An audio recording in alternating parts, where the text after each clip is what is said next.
I've done all my research on this car, read up everything that I needed to know in terms of the specs, the features, everything. But at no point in time, until 5 minutes before we started this conversation, did I think about, hey, how does it compare to its rivals? Yeah. Because for me, these cars are for a certain kind of audience. And for them, the features aren't the primary driver of when they are looking at these cars. And whether it's Skoda or VW, that's something that happens every time. And even after this driving experience, I know it doesn't have a 360-degree camera. I know it doesn't have the coolest features like its reversing camera. It only has a simple reversing camera. Its instrument cluster is okay. It's not as large as what its rivals offer. Its sound system is good. It's really good, but not mind-blowing. Right? Like how the Tatas managed to pull off, or how Kia manages with the Bose sound systems. So it's not that, but it's good. So the fundamentals are good, but the garnish on top could seem a little weaker than the rivals. Yeah, if you're looking which is also a traditional German/Czech car thing to do. Exactly. Right. So it never happened. And this is what, it's about your subconscious thoughts, right? So do you peg this as a direct rival to the other sub 4 meters? No. It doesn't happen that way, right? So it's a car that with a different value set. And I said Skoda is about class. And to me, that class comes through in many different ways, some of which is getting diluted, has been diluted in the past. And one of those things, and I'm going to talk about the second thing, which is the cabin experience.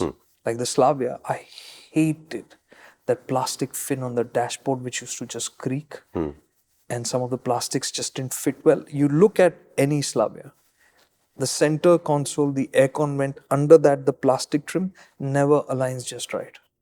And they haven't been able to fix it since it came.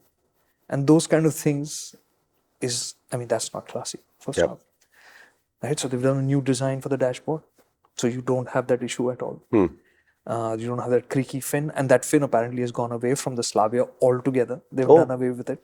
I haven't seen it yet, but the design has been changed for the dashboard, and I'm glad for that. If you have one of these new Slavias with the non-creaky fin design, whatever, just leave us a comment and tell us whether what he's saying it's conjecture that this now stops the creaking. If it does, just let us know in the comments.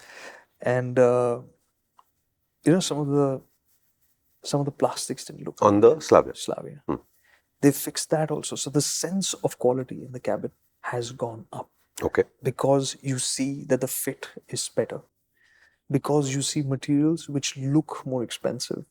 So there's this little plastic trim on the dash, which is, like earlier we used to get that recycled paper notebooks with that slightly thickish paper and would have that rough feel to it. Correct. It's kind of like that. So it immediately to me feels kind of eco-conscious. It looks like that, and it also feels cool because of that.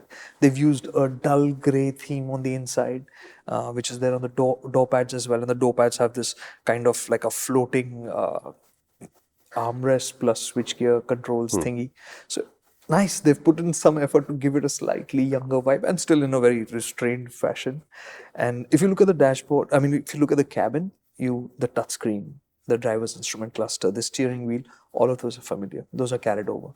But the rest of it is looking and feeling different. If you really enjoyed this clip, there's not much that you can do because it's over, but this clip is from a much longer video which plays on our main channel, which is called MotorInc. I invite you now to visit there and explore this idea in more detail, and there you'll meet another amazing motoring personality, my great friend Kartikeya, the one and only.